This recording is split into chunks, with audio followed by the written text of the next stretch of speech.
Hey everybody, my name is Jeremy Blanton with 210 Consulting, and today I wanted to talk about a subject that I've had a lot of clients in the past ask me about, and what that subject is how to grow a Facebook page. One of the number one things people do when they set up a page is they want to get tons of people there that are following the page and connected with it.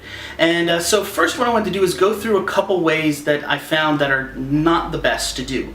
I was recently reading a blog from someone where they were talking about building your Facebook numbers, and some of the ways they gave I just didn't think were the greatest. And so let's go through some of these here quick.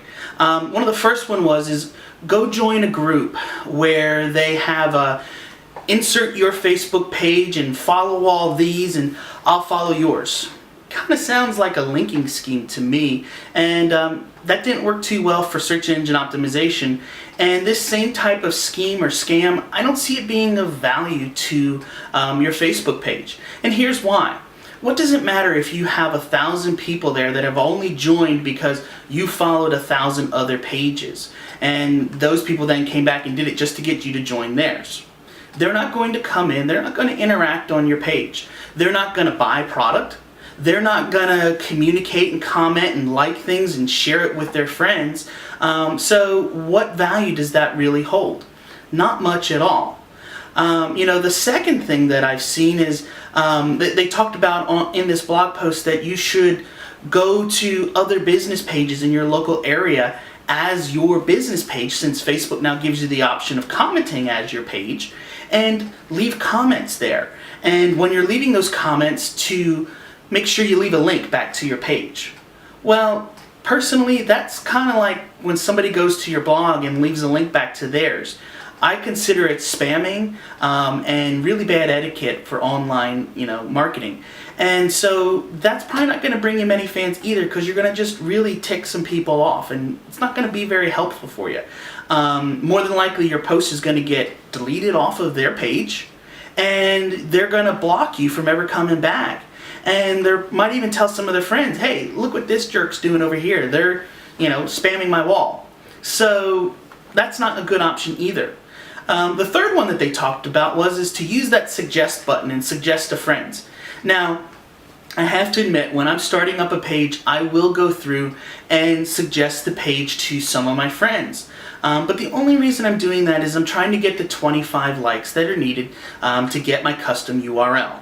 Once I get that, or even if I don't get it after the first try of suggesting it to some people, I'm not going to continuously send it to them. Obviously, they didn't want to join, or they would have before, so sending it over and over doesn't really bring any value to them, and they're not going to do it. So what am I doing? I'm only taking them off more, making them annoyed with me, and they're going to block me then as a friend as well.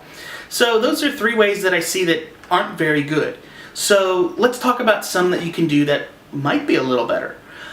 So number one, how about you start creating some content of value? If your page is about quilting, share articles about other quilters that are out there. Maybe some pictures of some of the works they've done, or some how-to tutorials on how to do a specific stitch. Doing things like that are going to provide value. People who are joined to your page, they're going to want to find out more about what's going on and become a part of it.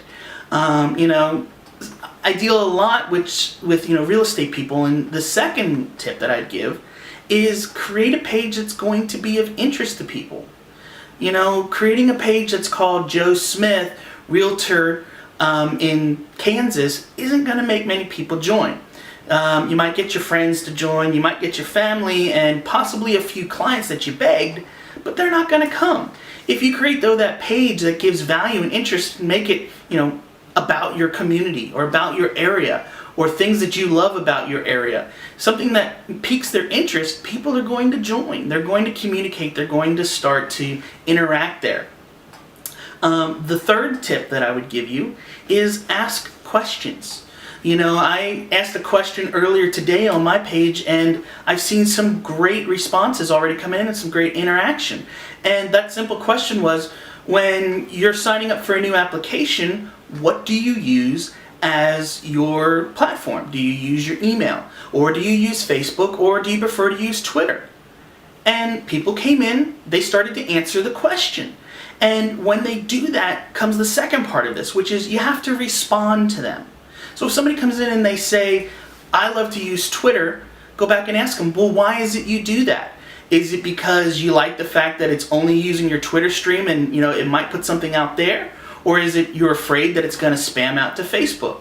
And when they come back and respond and say, well, I really get concerned when I use my Facebook page because I never know when it's going to spam all my friends or spam my wall, so I don't do that, then you can say, ask another question and respond. Oh yeah, I've had that happen before. What program did it to you? Whatever, and ask another question. You're getting those people to come back over and over and over to your page. And the more times they keep coming back, the more times they're advertising you out to their profile. And the more advertising you get from them, of them publicizing, makes their friends, which they say everybody has now an average of about 130 to 150 friends, they're coming in, checking out what's going on your profile. Easy way to get people coming. So that's option 2. Well, actually, that's probably option 3. I lost count of it. But the next one and the last way that I found, that's, we'll give 2 more actually. The next one would be, when you're writing emails to people, make sure that your signature has a link to connect with your Facebook page, not your profile. So many times I see people on their website, they've got a button there, let's connect on Facebook, and it goes to their personal profile. That's fine, but as the guidelines say inside Facebook, we're not technically supposed to do business inside a profile. So why not send them to that business page where they can actually see business and it can grow income for you? So on your signature, on your website, on all those different profile pages that are out there that allow you to put in links, make sure it's going to your business page, not your personal profile. And then the last one that I would share is go out and try setting up some Facebook ads. You can do them for really cheap, and they're going to be really effective if done properly. So what do you need to do? Go in, set up the ad, and target it to a specific group, to a specific topic or age range or area, whatever fits your group. So, I mentioned I work a lot with real estate people. So if I'm going to do that and I'm looking for just people looking to buy or sell in my area, I'm not going to do the entire United States. I'm going to pick probably down to my city level, and maybe a city or 2 where people normally relocate from, and run those ads. Could I do for the whole United States? Yes, but is it going to be as effective? Definitely not. So go and create those and make them very geo-targeted or very localized or specific. Along with that, inside Facebook, here's another real easy tip when you're creating ads. You have 2 types of ads you can run. You can do either the cost per click or the cost per impression. So if your group that you're doing is very, very small, and you've got it down to maybe 5 to 10,000 people, change it over to a cost per impression and set your budget for maybe $10. So if I have a small group that is 5,000 people, say, and I have a budget that's $10 a day, and it's going to cost me 90 cents to $1 per 1,000 impressions, that means that entire group of 5,000 people are going to see my ad at least twice a day before I run out of my budget.